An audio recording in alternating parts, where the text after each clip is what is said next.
मोहिनी अवतार हुआ तो मोहिनी अवतार के उस स्वरूप के सौंदर्य पर 33 कोटि देवता न्योछावर हो गए।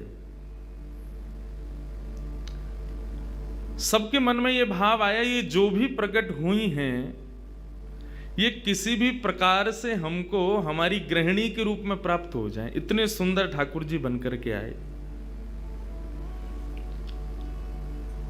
चंद्रमा भी पीछे पीछे चल रहे हैं, शंकर जी भी पीछे पीछे चल रहे हैं, ब्रह्मा जी भी पीछे पीछे दौड़ रहे हैं, वरुण आदि आदि जितने भी देव हैं सब मोहिनी पर ऐसे लट्टू हुए कि एक बार हमको देख बर ले, एक बार केवल हम पर दृष्टिपात कर दे, उसी मात्र से हमारा कल्याण हो जाना है। ऐसा ठाकुर जी का स्वरूप।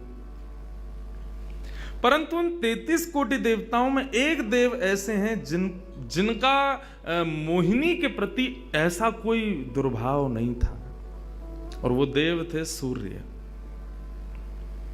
सूर्य ने जब मोहिनी के सौंदर्य को देखा तो उनके मन में भाव आया, इतनी सुंदर, इतनी सुकुमारी, इतनी कोमल, इतनी मधुर।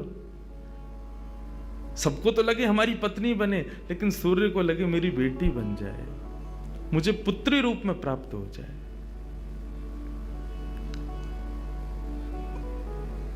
जब सूर्य के हृदय में यह भावना उत्पन्न हुई तो मोहिनी ने कटाक्ष नेत्रों से सूर्य की ओर देखा, बाकी किसी को देख ही नहीं रही है, और देख करके केवल ठाकुर जी ने उनको इशारा किया। बोले तो आपकी ऐसी इच्छा है? सूर्य बोले जी भगवान, मेरी बहुत अभिलाषा है कि आप पुत्री रूप में मेरे यहां पधारो। ठाकुर जी बोले इतना साधारण नहीं है हमको प्राप्त करना, पुत्र रूप में प्राप्त करना फिर भी साधारण होगा, लेकिन पुत्री भाव में ये तो असाधारण है, इसके लिए आपको तप करना पड़ेगा। सूर्य बोले मैं आज से ही तप करूंगा, लेकिन आप वचन दो मेरे यहां पधारोगे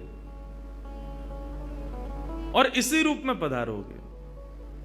मोहिनी ने कहा यदि मैं तुम्हारे भजन से प्रसन्न हुई, यदि तुम्हारी भक्ति में, तुम्हारे प्रेम में प्रबलता हुई, मोहिनी 33 कोटि देवताओं को मोहित करती है, लेकिन तुम्हारे भजन के प्रभाव से मैं जब तुम्हारे यहां अवतरित होंगी तो मोहिनी को भी मोहित करने वाला रूप धारण करके आऊंगी।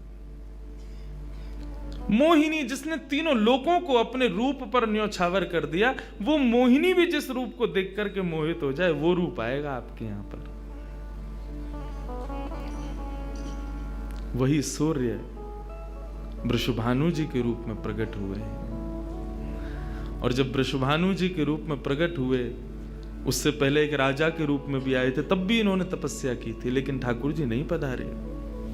जब वृषभानु के रूप में प्रकट हुए तो इन्होंने ठाकुर जी का यजन करना बंद कर दिया, ब्रह्मा जी का यजन प्रारंभ किया। ब्रह्मा जी से प्रार्थना की। ब्रह्मा जी प्रकट हुए, बोले क्या वरदान चाहिए? बोले वरदान आपसे नहीं चाहिए, वरदान हमको किसी ने कहा था कि वे हमारे यहाँ पुत्री रूप धारण करके आएंगे, मुझे लग रहा वो कहीं भूल नहीं गए हो, इसलिए ब्रह्मा जी आप बहुत करीब हो ठाकुर जी के, आप उनको जाकर के संकेत करो कि कोई आश में बैठा उनकी में। जब से मोहिनी स्वरूप देखा तब से हम पागल हुए फिर रहे हैं। 33 कोटि देवताओं के मन में यही आता है कब प्रकट होंगी दोबारा। कृपा करो, आप प्रार्थना करो कि वो पधारें। ब्रह्मा जी बोले आपके भजन में इतनी सामर्थ्य है कि ठाकुर जी मना नहीं कर सकते। बोले तो फिर मुझे विश्वास के लिए कुछ तो कह करके जाओ। ब्रह्मा जी बोले मेरी जिम्मेवारी बन जाए, इसलिए चलो इस पर्वत के रूप में मैं विराज चाहता हूं।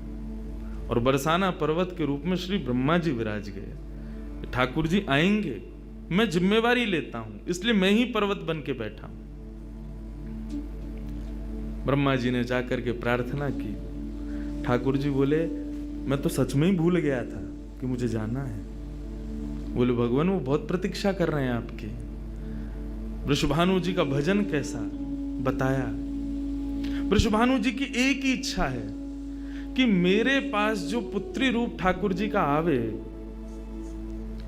ठाकुर जी मोहिनी बनकर के आए तो 33 कोटि देवताओं के हृदय में ठाकुर जी के प्रति वात्सल्य भाव प्रकट नहीं हुआ, प्रेम भाव प्रकट नहीं हुआ, कुछ और ही भाव था उन देवताओं का।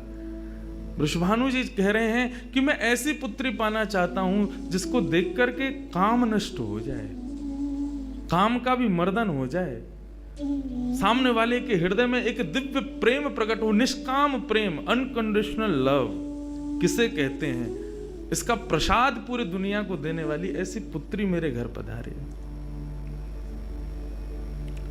स्वार्थ सिद्ध प्रेम सब करना जानते हैं, लेकिन निस्वार्थ प्रेम किसे कहते हैं, वो ठाकुर जी का वो शक्ति स्वरूप ही सबको बता सकता है। ब्रह्मा जी की प्रार्थना हुई ठाकुर जी से।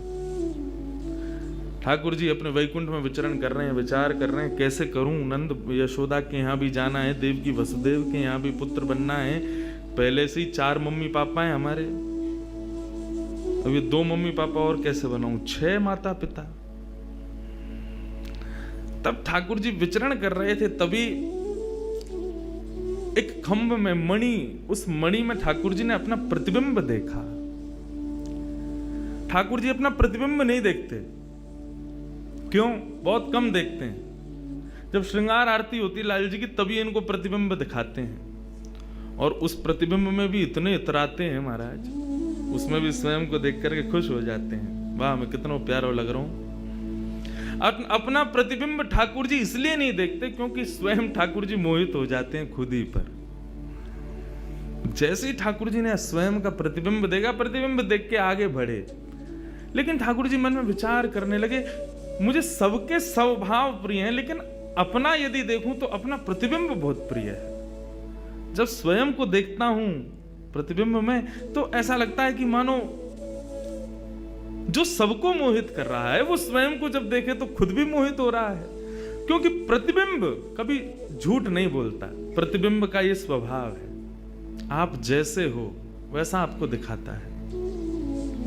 ठाकुर जी ने जब प्रतिबिंब देखा, अपने उस प्रतिबिंब स्वरूप को ठाकुर जी ने स्थिर कर दिया, और स्थिर करके अब तो ठाकुर जी लाए महाराज लक्ष्मी जी की पूरी पेटिका लेकर के आए श्रृंगार की, और अपने प्रतिबिंब स्वरूप को ही उन्होंने श्रृंगार करना प्रारंभ किया। किशोरी जी के श्रृंगार का इतना भाव बताते हैं, किशोरी जी की नथ बेसर ऐसी, किशोरी जी के कान के कुंडल ऐसे, किशोरी जी के पांव की महावर ऐसी, क्यों ना हो, क्योंकि श्याम सुंदर ने श्रृंगार किया है। किशोरी जी का जो स्वरूप है वो ठाकुर जी ने उसका श्रृंगार किया है। नारायण बैठे महाराज सिंहासन लगा करके अपने प्रतिबिंब का ही श्रृंगार कर रहे हैं।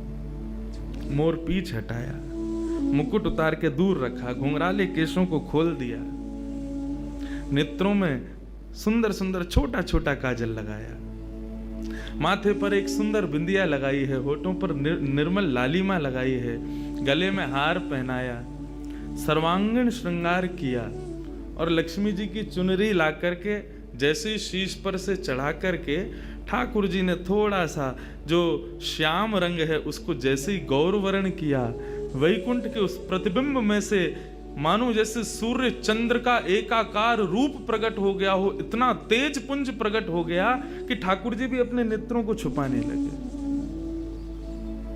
थोड़ी देर नेत्रों को बंद करने के बाद जब बड़ी धीरे से ठाकुर जी ने जब अपने प्रतिबिंब की ओर देखा, तो किशोरी जी का दिव्य स्वरूप वहां प्रकट हो गया। ठाकुर जी ने दंडवत किया, पहले प्रणाम, हे श्याम सुंदर, आपने ही मेरो निर्माण कियो है, आपने ही मुझ को प्रकट कियो है। क्या भाव है? ठाकुर जी बोले कोई भाव नहीं है, केवल मोहिनी भाव से 33 कोट देवता मोहित हुए थे, लेकिन मैं मोहित नहीं हो पाया था, इसलिए तब से मैं भी तड़प रहा था कि मुझे भी कोई मोहित करे, उस मोहिनी को भी मोहित कोई करे। वो स्वरूप आज प्रकट हुआ है। धर्म की स्थापना हुई, ज्ञान की स्थापना हुई, भक्ति की स्थापना हुई, वैराग्य की स्थापना हुई, लेकिन अंततो गत्वा संसार का सार जो प्रेम है उसकी स्थापना नहीं हुई है। उसके लिए आपका अवतार धारण करना अति आवश्यक है। आप मेरी शक्ति हैं, आप मेरी आत्मा हैं। पूरा विश्व और पूरे विश्व की दिव्य चेतना किसकी प्राप्ति के लिए दौड़ रही है? कि आत्मा एक दिन परमात्मा में मिल जाएगी, लेकिन उस परमात्मा में आत्मा जो विद्यमान है वही तो किशोरी जी हैं। उस आत्मा की परमात्मा की जो आत्मा है वही तो श्री राधा जी हैं।